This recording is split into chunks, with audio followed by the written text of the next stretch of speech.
Jadi itu emang surat paling berkesan buat gue. Karena itu pertama kali yang gue hafal surat An-Naba, dan itu gue hafalnya 3 bulan. Lama banget kan 3 bulan. Karena waktu itu gue hafalnya 1 hari 1 ayat, jadi lama, prosesnya lama banget. Awal-awal metode yang gue pakai itu 1 hari 1 ayat. Dan memang itu lama sekali. Setelah abis itu pas gue SD, kelas 5 SD, gue keluar dari sekolah. Terus gue minta izin sama papa, pengen keluar dari sekolah, pengen ngafalin Quran, dan alhamdulillah diizinin. Akhirnya gue fokusin ngafal Quran. Salah satu goals gue kenapa gue pengen ngafal Quran itu cuma satu. Gue cuma pengen bikin orang tua gue bangga, dan gue pengen ngebuktiin ke teman-teman gue bahwa ya tetap bisa gaul walaupun gue ngafal Qurannya enggak. Ya kan coy? Semua habis gue. Gue 11-12 sama Yonglek, lu tau Yonglek enggak? Iya tuh. Yonglek sebutannya Yonglek kalau gue belek. Iya.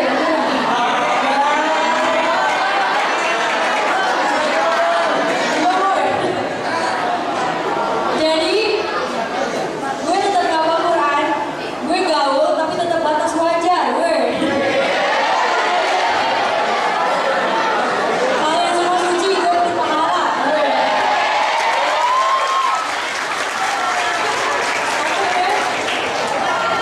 Jadi gini, gue tuh pengen banget ya namanya pergi ke luar negeri, pengen jalan-jalan ke luar negeri, pengen sekolah ke luar negeri, dan gue nyari cara gimana caranya supaya gue bisa ke luar negeri tapi gratis. Jangan. Nggak bayar. Oh yang Gratis ya, nggak bayar mah gimana sih? Nggak. Gratis ya.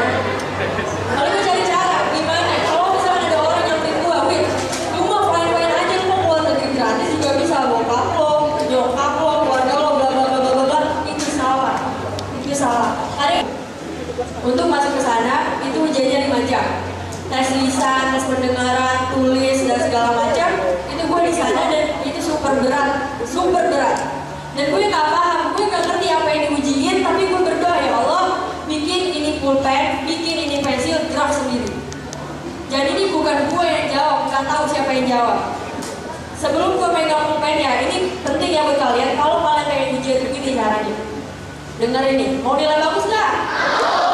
Pengen nilai keren nggak? Pengen jadi juara kelas nggak? Ya belajar yang bener lah, gimana sih? Lah, itu pensilnya gue salawatin coy. Gue pegang itu pulpen, gue bacain salawat. Allahumma sholli ala sayyidina Muhammad wa ala ali sayyidina Muhammad.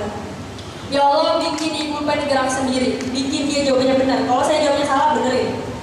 Serius? Serius? Lalu udah selesai, gue kasih lah tuh kertasnya ke prinsipalnya. Sampai di sana gue ditanya umurnya berapa, belum nyampe 17 tahun, bahkan 16 tahun belum waktu itu. Lalu beliau agak ragu buat terima gue karena ketentuan syarat untuk masuk ke sana sebenarnya umur 18-19 tahun. Masuk ke sana tuh segitu. Gue murid termuda di kuliahan itu.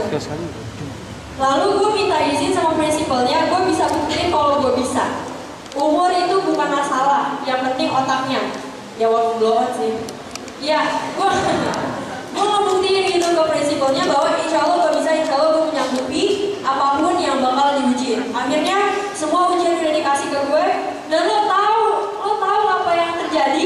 Jadi gue kan ujiannya di komputer. Lo tahu apa yang terjadi abis itu? Iya, lo orang belum ngasih tahu.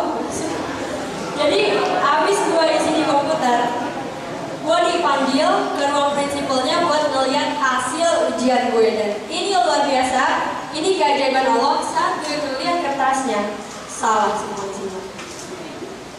Salah semua isinya, itu bener-bener merah semuanya.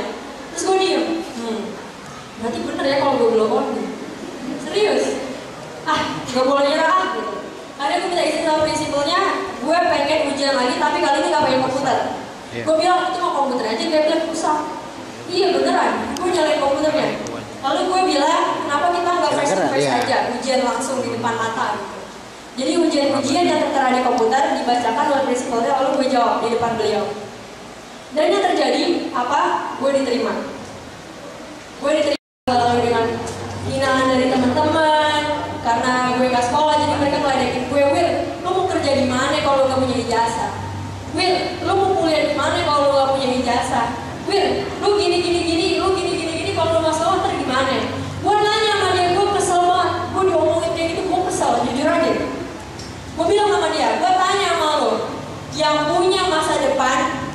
ijazah apa Allah? Gue gituin.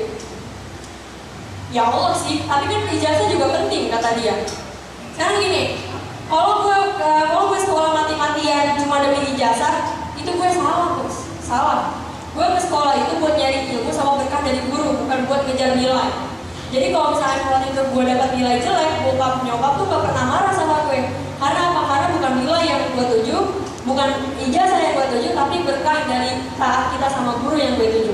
Itu melebihi orang-orang yang punya ijazah bagus. Lo perhatiin orang-orang di pesantren sama murid-murid yang ada di sekolah. Ya di sekolah dia, rajin banget. Kita ambil contohnya aja ya. Dia rajin tapi dia nggak hormat sama guru. Dia rajin, nilainya bagus tapi dia nggak taat sama guru. Dia ngebentak guru, dia ngelawan guru. Bedain sama santri yang ada di pesantren. Dia ngabdi di sana bertahun-tahun, bahkan puluhan tahun, belasan tahun dia ngabdi di sana tanpa belajar matematika, belajar IPA atau belajar apa, belajar kitab, belajar ngaji. Itu aja ayo aja kayak nyuruh apa ayo, Ustaz nyuruh apa ayo. Yang lebih gede siapa? Bisa jadi santri itu. Karena khidbahnya dia sama guru dan sopan santunnya sama guru itu yang bakal ngangkat derajat murid. Jadi kalian mesti hati-hati sama guru karena guru itu orang tua kita yang kedua sebenarnya. Jadi harus dihormati. Lah, sampai perjalanan gue di Amerika, gue tetap ngajar Quran di sana. Gue ngajarin anak-anak yang kisarannya umurnya 16 tahun, 18 tahun. Ganteng-ganteng semua gitu. Serius, itu gantengnya pol, gak nyesel. Jadi gue kalau lagi ngajar tuh astagfirullahaladzim, itu bener-bener konsennya terganggu sebenarnya. Cuman gue ngajuin ke kepala sekolah di madrasah itu, gue pengen ngajar yang cewek aja, yang cowok gue gak mau ngajar. Awalnya gue megang yang cowok juga, cuman gitu deh, gak fokus karena ganteng banget kayak Zayn Malik gitu ya. Seriusan kayak Harry Styles gue, kayak Niall Horan gue. Siapa yang fans One Direction di sini ada nggak? Jadi, iya gue cuma megang yang ceweknya aja, alhamdulillah. Di antara mereka ada yang udah latih buat ngafal Quran dan mereka curhat sama gue. Sebenarnya ya kalian harus bersyukur banget jadi remaja tinggal di Indonesia. Ini tempat sebagus-bagusnya